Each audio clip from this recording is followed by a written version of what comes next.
tardes, bienvenidos a Médico Online por Max TV Online. Hoy un gusto enorme porque el profesional que nos acompaña en esta oportunidad es realmente un amigo, un profesional que admiro profundamente, al que me une a él y a su hermano, una amistad de muchísimos años y obviamente todo mi respeto. Es el doctor Carlos Miranda Zavala y vamos a hablar acerca de qué más podemos hablar. Del COVID, porque es el tema de moda.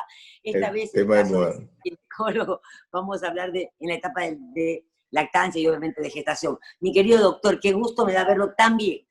Igualmente para mí, Anita. Usted se lo ve espectacular. Y un gusto estar con usted. Gracias, muy amable. Debíamos empezar, lógico, por el embarazo, que es el principio de todo, pero vamos al revés. Sí. La lactancia. Es muy importante que si la madre está contagiada de COVID, no contagie al niño, porque al niño es imposible hacer que tome ningún tipo de medida cautelar, no se lo va a hacer usar mascarilla, etc. Entonces, higiene de la madre, ella debe lavarse las manos cuidadosamente, lavarse el cuerpo cuidadosamente. El momento de darle de lactar, las mamas y en particular los pezones deben ser desinfectados. Agua jabonosa, suficiente, no echar ningún producto químico, ¿verdad? ¿Ya? Y lógicamente la madre debe usar mascarilla para no transmitir el virus. Ahora, el virus se capta a través de las fosas nasales porque hay unos receptores, pero mientras más joven es una persona, menos receptores tiene. Cuando avanzamos en edad tenemos más receptores y somos por lo tanto más susceptibles a la contaminación. Pero esto no quiere decir que no existan niños que no se puedan contaminar, eso sí es posible. Ahora, pensemos profundamente. Sí. El niño ha estado recibiendo una transfusión directa de la madre durante 9 meses. Claro. ¿Sí? Entonces, y el virus está en la sangre. Por la sangre llega a los riñones, a los pulmones, al cerebro, llega a todos lados. Entonces, ¿de qué nos vamos a cuidar de una transmisión respiratoria si ya ha tenido esa transfusión? No se sabe bien qué es lo que pasa, pero parece ser, yo estoy con la gente que comparto la teoría, de que la madre se infectó en el embarazo, desarrolló su inmunidad, como se toma el suero de pacientes que han tenido COVID, y con ese suero se trata a los pacientes graves, porque se transmiten los anticuerpos, la madre ya se curó, produjo anticuerpos y se los pasó al niño. Y por eso también los anticuerpos. Claro, en la sangre, igual que una transfusión de suero de un paciente ex-COVID. Ah, mire, sí. Claro, es interesantísimo. Sí. Es un estado de ánimo, una actitud mental, decir, cuidado lo contamino, no pasa la leche materna. Se ha encontrado en otros fluidos corporales, en el semen, por ejemplo, o sea, las relaciones sexuales son para transmitirlo, pero no pasa la leche materna. Entonces, sí, que la madre se preocupe de que se lo puede pasar por la leche cuando lo tuvo circulando la sangre entre los dos durante tanto tiempo. Claro. Sí, no suena muy lógico, ¿verdad? No suena muy lógico. Ese parece ser el mecanismo. O sea, la madre se adquiere inmunidad y se la transmite al niño. Y algo escuché, doctor, sáqueme del error, de que no es tan peligroso el COVID en la gente joven, porque hasta los 20 y pico de años, solamente la gestación ya te da una protección. ¿Eso es cierto? No, la gente joven tiene unos receptores y tiene básicamente una respuesta inmunológica mucho más firme, más rápida.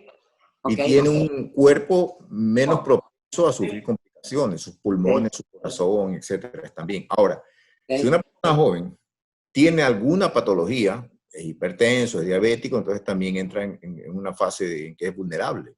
Esa vulnerabilidad está relacionada con la patología previa, cualquier condición previa que tenga insuficiencia renal, etcétera, que es raro en personas jóvenes, pero no es imposible. Ok. Antes de entrar a la entrevista, cuando estábamos hablando de las partes técnicas, conversábamos con el doctor y me dijo algo muy interesante, que por alguna razón, que ya me la va a explicar seguramente, las mujeres somos menos propensas a ser contagiadas por el COVID. No sé si lo estoy planteando bien o no. Correctamente. Si vemos las estadísticas, hay mucho menos mujeres contaminadas que hombres. Y el porcentaje de mujeres que fallecen o que se ponen graves es mucho menor que el de los hombres. Es porque tienen un sistema inmunológico que funciona mejor. ¿Por qué? Porque estos factores, por llamarlos de una forma, se transmiten a través del cromosoma X. Y la mujer tiene el doble de cromosoma X que el hombre. El cariotipo de una mujer es 46XX y el de hombre es 46XY. Es decir, tenemos un cromosoma X menos. La mujer tiene entonces el doble de posibilidad de tener un mejor sistema de defensa. Eso es, sí, muy interesante. Y hablamos con los pediatras. Las niñas prematuras tienen mucho más chance que los varones prematuros.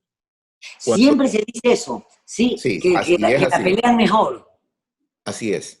Cuando yo he tenido el caso de tener que atender partos prematuros, lo primero que me pregunta mi pediatra es el sexo, porque una niña tiene más posibilidades. Yo no sé por qué nos dicen el sexo fuerte, porque en todos sentidos el sexo aplastado, el débil.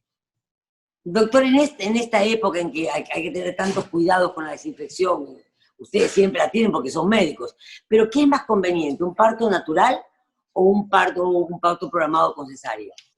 Perdón, me llegó incompleta la pregunta. Digo, en estos momentos que estamos viviendo, con esta angustia que hay del tema de la desinfección, ¿qué es más conveniente, una cesárea o un parto normal? No, se siguen las mismas indicaciones adicionales, no hay ningún cambio por esto. Sí. Bueno, vamos a ir a un corte comercial. Cuando regresemos, me cuenta todo acerca de la gestación. Seguro. Muchas gracias.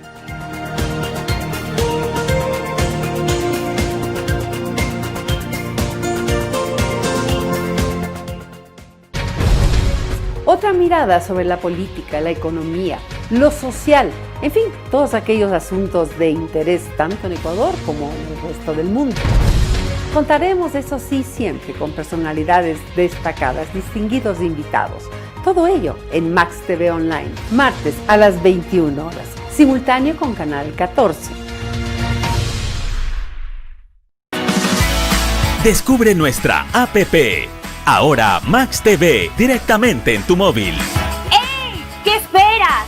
Bájate la aplicación Max TV Online y podrás disfrutarte toda nuestra programación.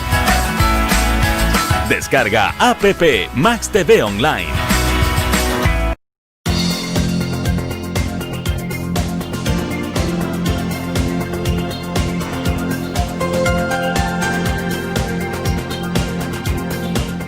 Seguimos aquí en Médico Online por Max TV Online. Recuerda que en nuestra plataforma puedes ver en cualquier momento el programa, la repetición, las veces que tú quieras, y que también estamos obviamente en cable para compartir con todos ustedes. Continuamos con el doctor Miranda, como le decía, y esta vez vamos a hablar sobre la etapa de la gestación y el COVID. Bien, hay una depresión inmunológica. El embarazo es un periodo de sobrecarga. Yo le digo a mis pacientes, para que se les haga fácil de seguirme la idea, ustedes son un camión que ha estado rodando vacío y de repente empiezan a ponerle carga, y después empiezan a andar en cuesta, en subida. Es decir, al paciente aumenta de peso, eso impone una sobrecarga sobre el sistema muscular y sobre las articulaciones. El volumen circulatorio aumenta, entonces el corazón tiene que bombear en sobretiempo, por así decirlo, tiene que bombear mucho más. Ahora pensemos, el corazón, la gente se toca el corazón en el lado izquierdo y eso no es cierto, está en el centro y un poquito inclinado hacia la izquierda, un poquito torcido, ¿no? Oblicuo. El útero empieza a crecer y lo empieza a empujar. Entonces esta bomba empieza a trabajar en una posición que no es la natural. Eso impone una carga adicional. Entonces la naturaleza provoca una anemia en el embarazo, que es normal, un cierto grado de anemia, claro, no estamos hablando de... Pero baja un porcentaje el volumen de glóbulos rojos para que la sangre sea más fluida y el corazón pueda cumplir con su función de manera sin que haya sobrecarga. De todas maneras, un buen porcentaje de las señoras, sobre todo las que tienen mucho sobrepeso, al llegar al 7º o 8º mes empiezan a tener problemas respiratorios, falta de aire. Y si en ese momento tienen que usar mascarilla, sin estar acostumbradas a usar mascarilla, sí se nos pone más difícil la cosa. Entonces, yo lo que les recomiendo a mis pacientes es no salgan sin mascarilla y mejor no salgan. Claro, O sea, lo mejor es no salir. mejor es no salir. La pelea constante que tengo con mis pacientes, pelea. No es pelea, pero un Pero punto sí, sí, claro. Una lucha porque uno quiere lucha. cuidarla. A ver, en la semana 20, al 5º mes, tienen una ansiedad increíble por saber el sexo del niño. Total. Porque se van a Miami a comprar el ajuar del niño. Y yo les digo, el peor sitio donde uno puede estar es un avión. Todo el que circula ahí. Entonces es un exponerse por gusto. Yo le digo, la ropa no es para el niño, es para usted. El niño puede estar desnudo, no se da cuenta.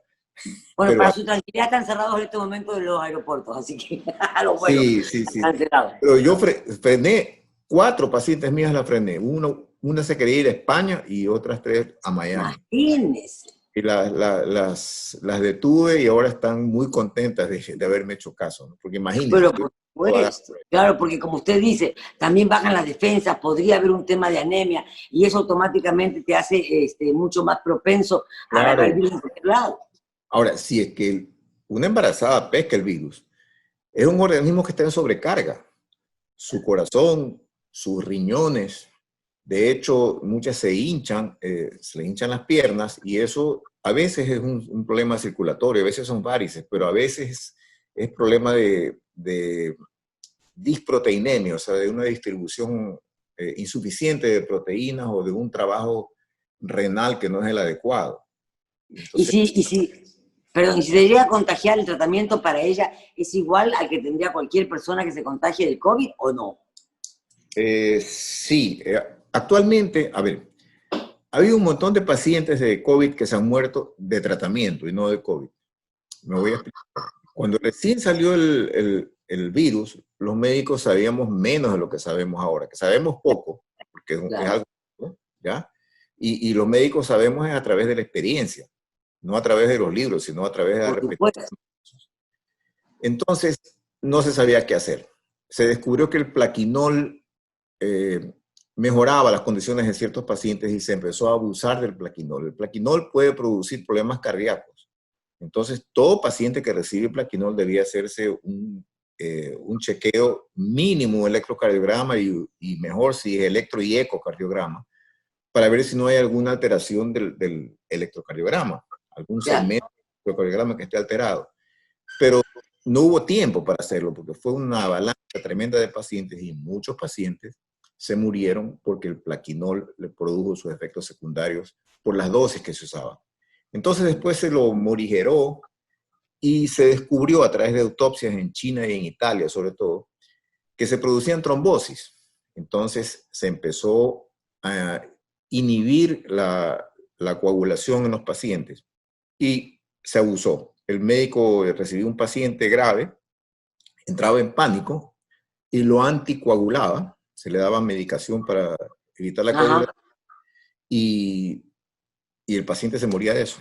Ahora, si yo anticoagulo a una paciente embarazada, puedo provocar un desprendimiento placentario, ¿verdad? Entonces, aunque fuese con flaxiparina. Claro. Se puede, sí. Entonces hay que tener un cuidado enorme. Y la única manera en que pudiéramos administrar un tratamiento así es mediante controles seriados de todo el funcionamiento cardíaco y del sistema de coagulación. Muy estrecho. Yo tengo una hija que dio a luz así. Recibiendo, sí, porque ella tiene un factor 5 Leiden, entonces ella dio a luz, fue un parto delicadísimo, anticoagulada. Se interrumpió 24 horas antes solamente para el parto. De hecho, tiene un filtro de cava acá, o sea, es una persona que está muy, muy cuidada. Pero fue un parto delicadísimo. Es delicadísimo, claro. Cuando una paciente da a luz y después no se detiene la hemorragia, a veces hay que hacer una histerectomía ahí ese momento. Tal Y cual. la anatomía posparto es muy difícil es para un cirujano muy experto, porque se altera la anatomía, entonces es muy fácil que se produzcan complicaciones. Sí. De hecho, la mortalidad Gracias a Dios se ligó la mía. Gracias a Dios se ligó, porque ¿sabes? Esos 2 nietos míos sí que fueron un dolor de cabeza tremendo. Mi querido doctor, un poco ya para cerrar, yo creo que vamos a volver a lo mismo. Si estás embarazada, quédate en casa.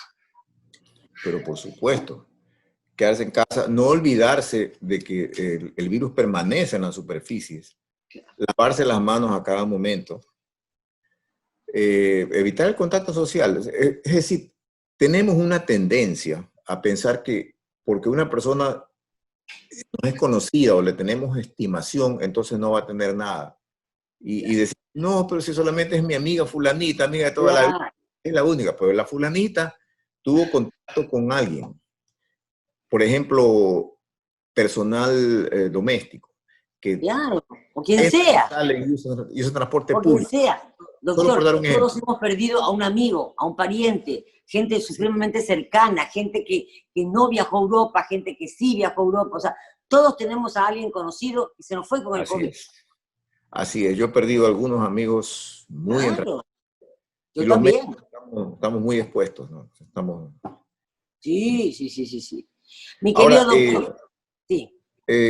Para pacientes no embarazadas, hay un medicamento que se llama ivermectina, que litro en el laboratorio destruye el virus en 48 horas. ¿Sí? Entonces, sí, los médicos que están en primera línea, o sea, que están expuestos a pacientes COVID, que están tratándolos, que están intubando, etcétera, toman ivermectina. Es 2 tabletitas en la semana. Yo estoy tomando también como medida de precaución. Mire, déjame apuntar. Y es un filtro muy bueno. Ivermectina. Sí. Funciona bien. Mire usted. La teoría es que si nosotros nos exponemos a través de, por ejemplo, la garganta, la nariz, y estamos saturados de ivermectina, el virus no va a progresar. O tiene mucho menos posibilidades de progresar, porque en medicina... ¿Qué es? ¿Un antibiótico o qué es? Es un antiparasitario. De uso veterinario y hay de uso humano. Dígame que usted es ser humano. Dígame que usted es un ser humano, doctor. Y ahí son tabletitas de 6 miligramos, casi sin efecto secundario. Increíble.